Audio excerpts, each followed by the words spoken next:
Bueno, como le decíamos, vamos a recibir al doctor Ricardo Fleira. Es un placer tenerte aquí, Ricardo. Buenos días, un gusto estar contigo, con la audiencia, en este equinoccio de primavera. Ahí está, sí, totalmente. Bueno, hablábamos de la importancia que tiene hablar, valga la redundancia, de lo que es el suicidio, ¿no? Y estos hechos que no solo lastiman a la persona que lo piensa o que lo hace, sino al entorno. Ustedes hablaban en la conferencia de que alrededor de 100 personas en el entorno de una persona que se suicida es la que tiene efectos. Pero antes de meternos de lleno en eso es la pregunta: ¿cómo identificamos que una persona está teniendo algún tipo de problemas y que, bueno, de que va por ese camino?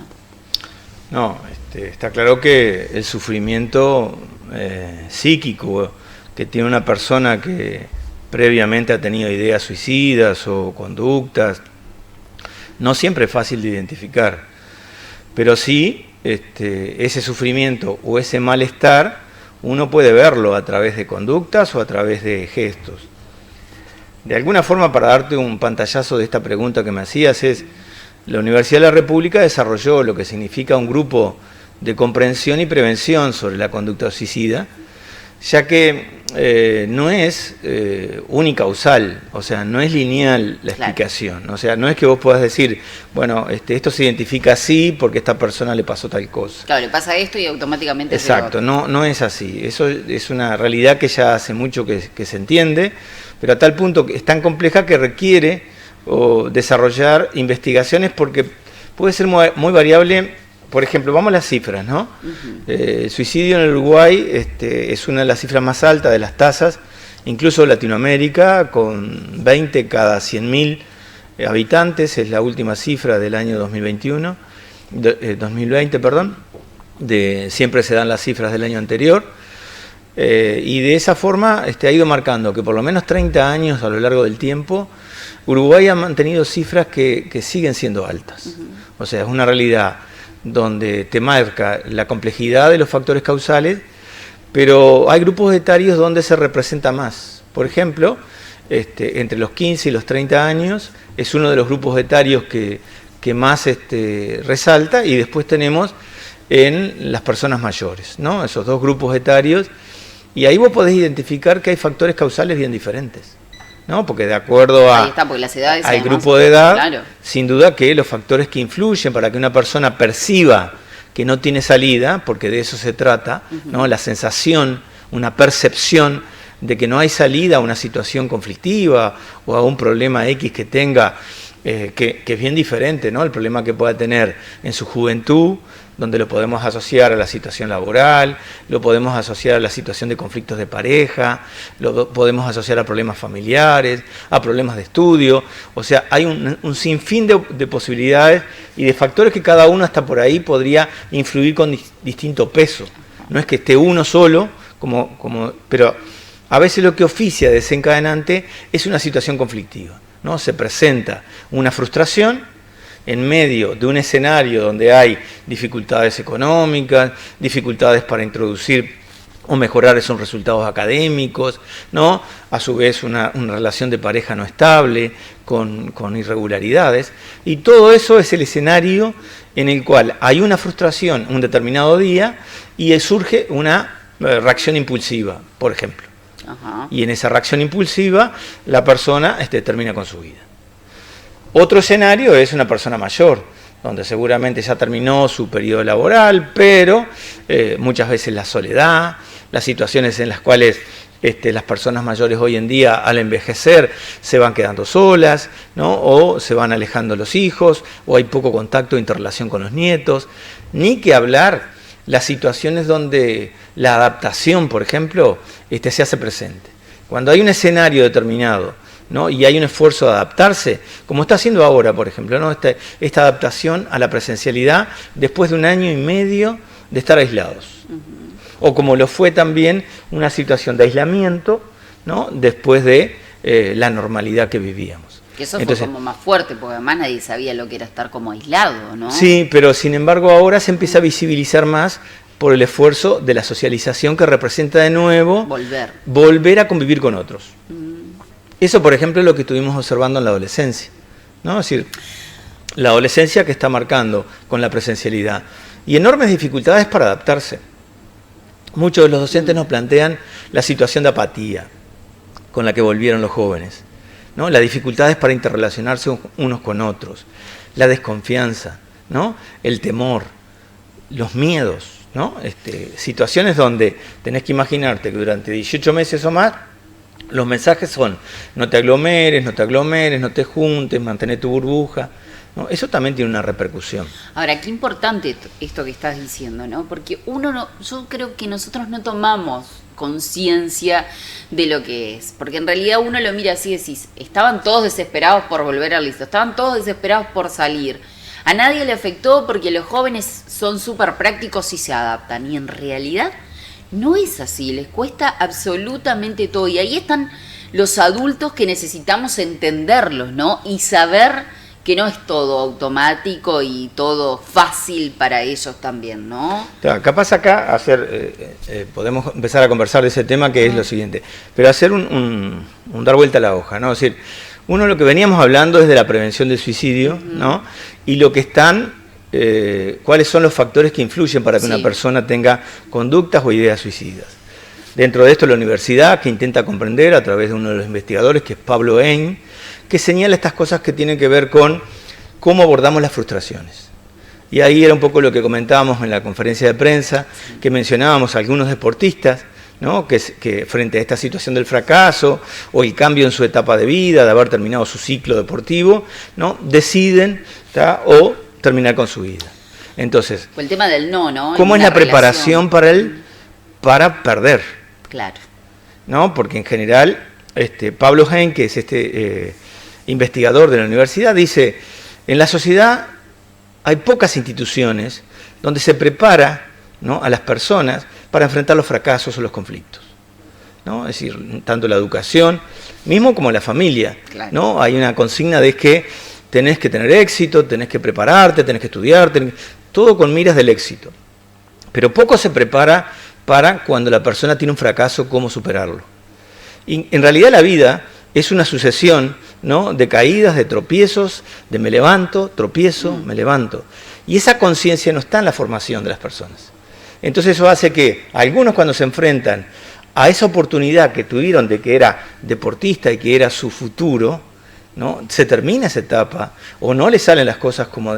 y ven una situación donde esto no saben cómo afrontarlo. Ahí está, y el forzar a determinados o a los hijos a hacer determinadas cosas, ¿no? Esa frustración de que uno no pudo ser, que también trasladarlo, creo que eso generacionalmente es un peso enorme, a veces lo que yo no pude resolver, que lo tenga que resolver la próxima generación. Ahí está, y uno no toma conciencia hasta dónde, porque aparte también vuelvo a lo mismo, ¿no? Uno hincha hasta que explota, hasta que, bueno, el hijo reacciona y dice, no, basta, no va más. Sí, uno no hace consciente hasta qué punto está trasladando sus propias fracasos, ¿no? Porque así uno lo ve generacionalmente muchas veces en la consulta, ¿no? A que su hijo resuelva lo que él no pudo resolver. Tal cual. Cuando en realidad el hijo muchas veces no tiene la misma ni siquiera deseo, le interesa, claro. Exacto, deseo de lo que el adulto quiere o que su padre quiere. Entonces, o lo hace porque el padre lo quiere. Muchas veces sí.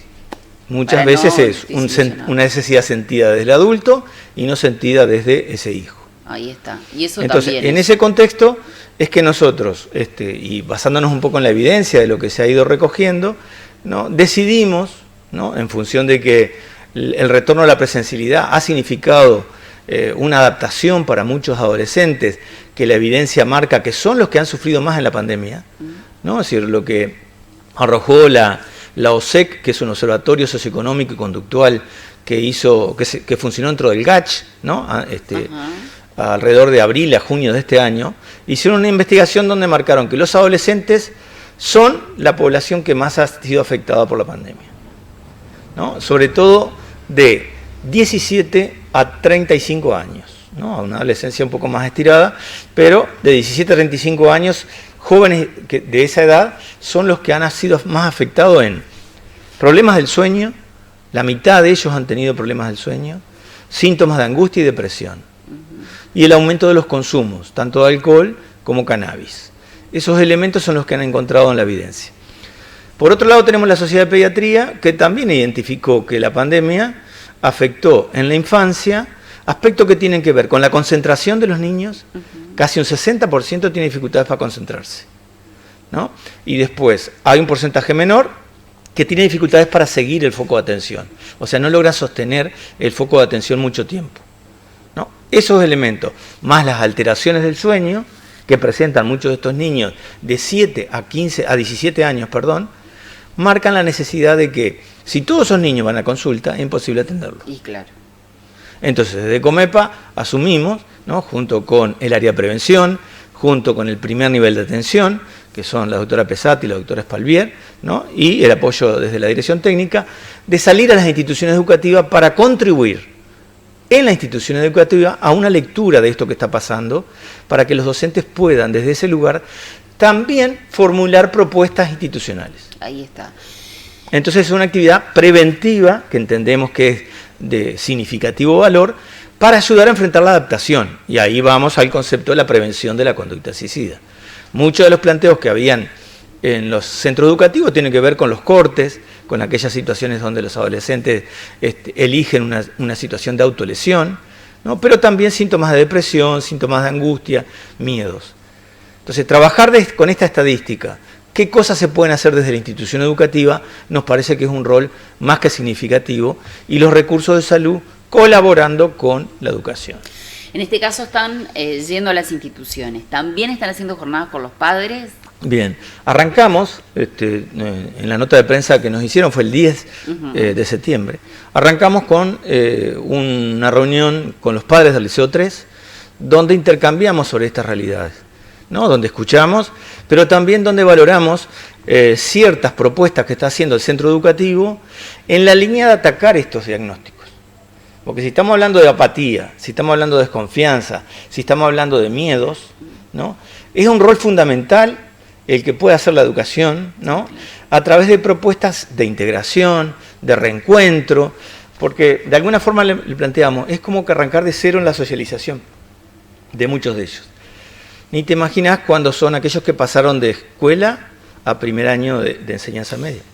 Sí, claro. No, donde arrancaron el año pasado, ni bien arrancaron, se terminó. Pasó todo un año de aislamiento, de mensajes de temor, de no te aglomeres, de no te acerques a la familia, ¿no?, y de repente, pum, de vuelta, ¿no?, retomar todo eso, ¿no?, y te instalan en el mundo. Entonces, bueno, hay que hacer una propuesta concreta que permita hacer esa transición, ¿no?, que significa para muchos adolescentes pasar una socialización muy intensa. ¿Y cuál fue un poco la respuesta de los padres? O sea, bueno, en general los padres ven con buenos ojos que se le dedique tiempo a esto, ¿no? Si bien hay que reconocer que hay muchos padres que por ahí un tercio, que es lo que marca la evidencia, un tercio de esa población de jóvenes que se estudiaron no necesariamente están afectados, o sea, no fueron afectados ni en la concentración, ¿no?, porque su forma de aceptar o de adaptarse a esa realidad fue buena, ¿no? O sea que hay un tercio, pero hay 2/3, ¿no?, del conjunto de esos adolescentes que no la están pasando bien. Entonces, algunos padres están reclamando hace 1 año y medio que no se dedican a los contenidos. Hace 1 año y medio que no estudian como estudiaban antes. O sea, desde ese lugar, ¿no?, hay un reclamo en un sentido. Ajá. Pero desde el otro lugar también es real que si no se atiende esa otra realidad, no se puede avanzar. Claro, pero ahí está. Los padres reclaman el tema de los estudios y de decir, bueno, no está haciendo, no está rindiendo, no está. Pero se plantean que fueron afectados por la pandemia, que hay un problema psicológico, que hay Depende de dónde te ubicas. Si te ubicas en ese tercio, en general, esa familia no necesariamente está afectada. Ahora, no, los 2/3. Si te ubicas en los 2/3, evidentemente, muchos de ellos no tienen, como tú decías hoy, a veces ni los tiempos para pensar cuánto afectados están. Claro. Están pensando en aquello que tiene que ver con sostener su trabajo, la repercusión de haber estado en desempleo durante un tiempo, claro, las pérdidas familiares, otro elemento significativo, ¿no? Las pérdidas familiares y la repercusión a través de lo que ha sido el coronavirus de la pérdida de sus familiares, ¿no? Hay muchos aspectos que desde el punto de vista emocional o desde el punto de vista social y económico, muchas veces la familia no está pensando en la repercusión que tiene sobre ese adolescente. Y se pasa mucho esto que te decía, ¿te acordás que te dije que la investigación marca que un 48% de los jóvenes han sido afectados en el sueño?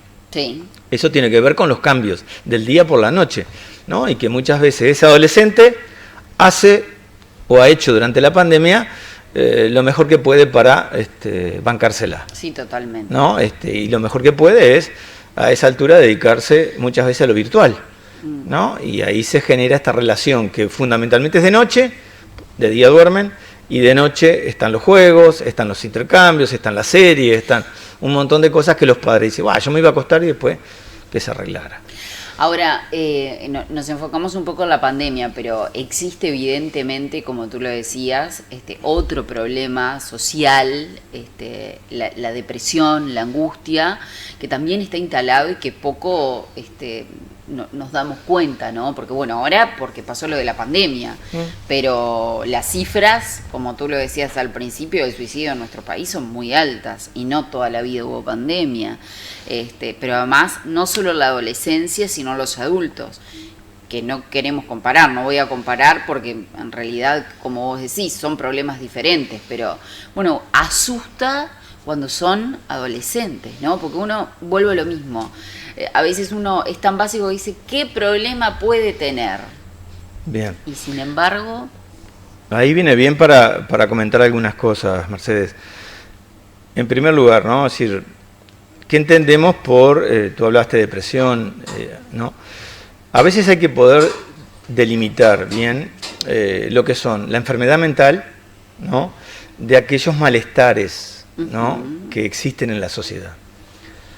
Una de las cosas que hemos estado hablando es, que dice un autor, que es Aforcade y Martín de Lely, son dos sanitaristas, que hablan no de la salud mental, sino que hablan de lo mental de la salud.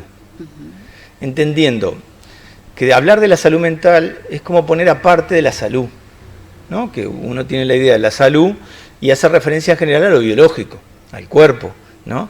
Y cuando habla de la salud mental es como que lo pone aparte.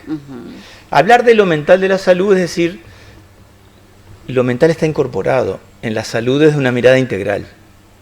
Pero también está lo social de la salud, ¿no? La situación laboral, la situación relacional en el trabajo, eso, la situación familiar, cómo está constituida, cómo se relaciona, eso sería lo social de la salud. Pero también está lo ambiental de la salud, que sería a veces cómo es la condición en la cual estoy trabajando, la relación entre mis compañeros, cómo es la situación del empleo, del salario. Eso sería también lo que tiene que ver con las condiciones de trabajo que afectan la salud. Y ni que hablar lo ecológico. Es una forma de un juego de palabras, ¿no? Sin duda que sí, pero que ayuda a que yo pueda comprender, y el público en general, que la salud es algo mucho más integral que simplemente el cuerpo, ¿no? Y cuando decimos estas cosas, estamos hablando de la importancia que tiene hablar de lo mental de la salud en situaciones donde se va produciendo una mejora que hay que empezar a atender desde la concepción en la cual yo me estoy imaginando cuál es mi salud. Entonces, poder empoderarse de la salud de cada uno de nosotros, ¿no? Es un rol que tiene que ver no solo con los servicios de salud, sino que también tiene que ver con la sociedad en general. Y ese encare, ni que hablar que los medios de comunicación, en esto que decías hoy al principio, de poder hablar de aquellos temas que habitualmente no se hablan por miedos, por mitos, porque se dice que si se habla de este tema va a producir un aumento de la conducta suicida, etcétera, etcétera. En realidad, para muchas personas, poder hablar de una temática de esto, que se está viviendo como una situación que no tiene salida, es una oportunidad para ver una puerta que se abre. Sí, claro. Entonces, eso es lo primero que hay que entender. No excluye la idea de que sea atendido, ¿no? Por un psicólogo, por un psiquiatra. Pero no tenemos que pensar, ¿no? Cuando hoy tú planteabas el tema de los síntomas, ¿no? Que todas las personas que tengan síntomas depresivos van a terminar en una conducta suicida. Ahí está, ¿no? Toda la persona Ni todos los que tienen una conducta suicida tienen depresión. Bueno. A eso iba con el inicio de tu pregunta, sí, y darte esta explicación un poco larga, pero que en realidad hay. La mayor parte de los problemas de lo mental de la salud son malestares que se llaman. Malestares de vivir en sociedad. Esto de la socialización que hablábamos hoy de los jóvenes, bueno, genera malestares. Eso nos produce síntomas de tristeza, síntomas de depresión, síntomas de ansiedad, que a lo largo de una vida de una persona se repiten en el tiempo, ¿no? Si pensamos los ciclos de vida, ¿no? Los ciclos de vida que son desde que vas creciendo, en la adolescencia ya hay un momento de crisis de angustia, ¿no? Es un momento de construcción de identidad. Bueno, ahí se convive con la angustia. Eso no es patológico, ¿no? Después, cuando damos el salto y nos independizamos del medio familiar, ¿no? Es decir, hay angustia y tristeza en la familia, ¿no? Y miedo por el pichón que vuela, ¿no? Por el hijo, la hija que vuela. Y también lo hay en ese joven que, más allá del impulso que tiene por independizarse, también tiene sus miedos y sus cosas. La conformación de una familia, ¿no? El nacimiento de los hijos, ¿no? La etapa laboral. O sea, así como te dije hoy que la vida es un sucesivo continuo de éxitos y fracasos, y tenemos que aprender a levantarnos, en cada éxito y fracaso la angustia está presente. Sí, claro. La tristeza está presente. La pérdida de los seres queridos trae. No tenemos que decir que todo eso es patológico. No tenemos que pensar que todo eso es enfermedad. Son momentos que va a depender de qué recursos uno tiene para afrontar los conflictos. Ahí está la clave, ¿no? Los recursos que uno tiene como para afrontar y el apoyo. Yo siempre digo que la familia es fundamental, la familia o la persona que tengas al lado es fundamental como para acompañar esos procesos. No es lo mismo pasarlo solo que, bueno, tener a alguien con quien, ¿no? Por eso siempre digo que importante es el contar, el hablar, el decir, el poder sacar un poco esa angustia o compartirla, como para ver que siempre hay salidas, ¿no? Y ahí estás hablando incluso ya de una edad ya como para poder hablar, compartir. Sí, claro. Pero imagínate edades más chiquitas. Sí, un ¿no? niño. Ahí pero cuando el niño sabe manifestarse también, ¿no? Sí, no. Pero a veces lo que no se logra, porque Es a veces entender. vos podés hablar, Sí, pero otra cosa es ayudarlo a aceptar las cosas, claro. ¿no? Entonces lo que uno ve que hay más dificultades es eso, es cómo ayudar a que ese niño que está viviendo una frustración, un enojo, porque no está obteniendo lo que quiere, y uno termina no bancándose el llanto o la angustia de ese niño y le termina dando el objeto. Bueno, no lo estás ayudando, No lo estás ayudando. a prepararse para la frustración. Entonces, ¿cuándo empieza ese entrenamiento en la frustración? Que es diferente de lo que tú dijiste, que el hablar. Uh-huh. El hablar es una cosa y va como más dirigido a la razón. La razón va creciendo el niño y va teniendo más desarrollo de la razón. Pero lo importante desde etapas tempranas es ayudarlo en el entrenamiento de la emoción. El decir que no, yo siempre digo, ¿no? Y en realidad termina siendo hasta una frase hecha. El decir que no también es una muestra de cariño, ¿no? A veces uno cuando... Es una necesidad. Es una necesidad. Del adulto en la educación. Sí, es fundamental. ¿No? Porque te estás preparando para ese mundo que decíamos hace un rato, de ese deportista que seguramente siempre estimulado para tener éxito y para superarse y para, ¿no? y lograr lo que... Y no necesariamente para afrontar aquellas cosas que no salían como debería ser. Hablábamos también, y no quiero dejar pasar, el tema de los adultos, que también tienen, como tú lo decías, y en otro punto, y en otro momento de la vida, y por otras circunstancias, muchas veces este pensamiento. Y la soledad creo que, ¿no? Es uno de los factores que influyen en esta decisión para los adultos mayores.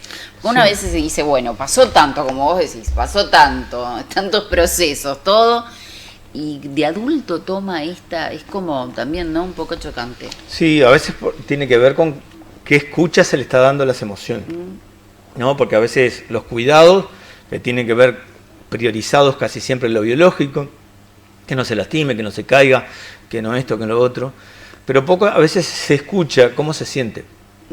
Y eso, simplemente con escuchar ya estás abriendo una puerta. Si estás como cuidador de una persona en una residencia de larga estadía, que te habla de que hace pila que no ve los nietos, que te habla de que ya ese rol de escucha, ya eso es significativo.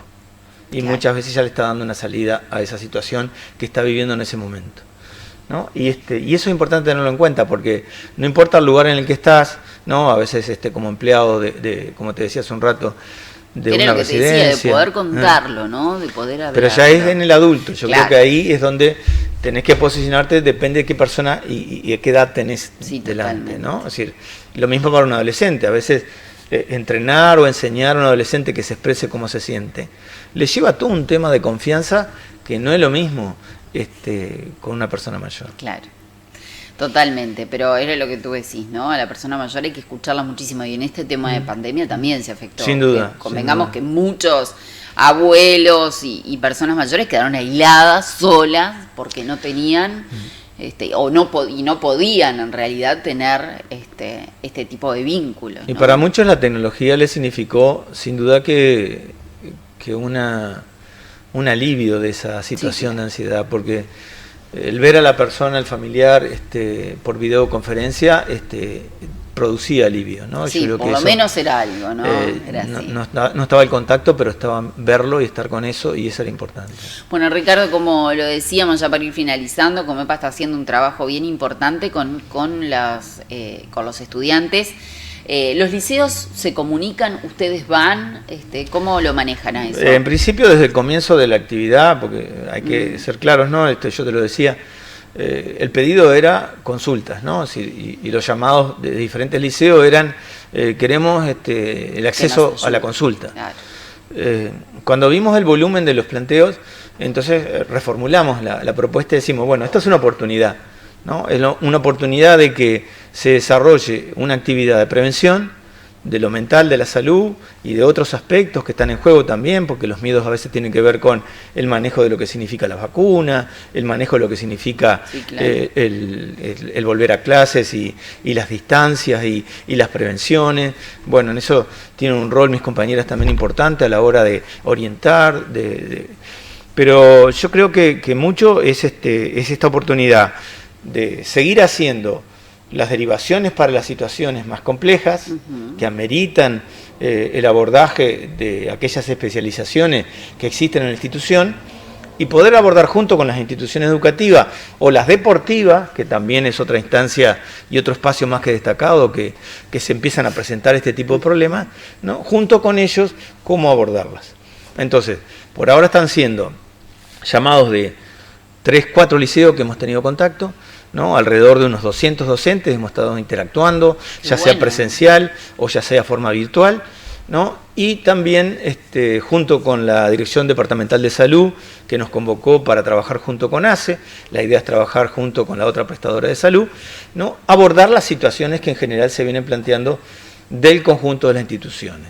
Tenemos proyectado para la semana próxima un intercambio también con equipos de salud del interior departamental, porque estas realidades no solo están ocurriendo aquí en la ciudad de Paysandú, también están ocurriendo en el interior departamental, y lo que buscamos es construir junto con otros colegas u otros integrantes del equipo de salud una mirada que pueda tener una misma dirección, ¿no? Y poder entender que fortaleciendo otros actores que trabajan con adolescentes es una forma también de prevenir este tipo de situaciones de crisis y de angustias que están viviendo nuestros jóvenes.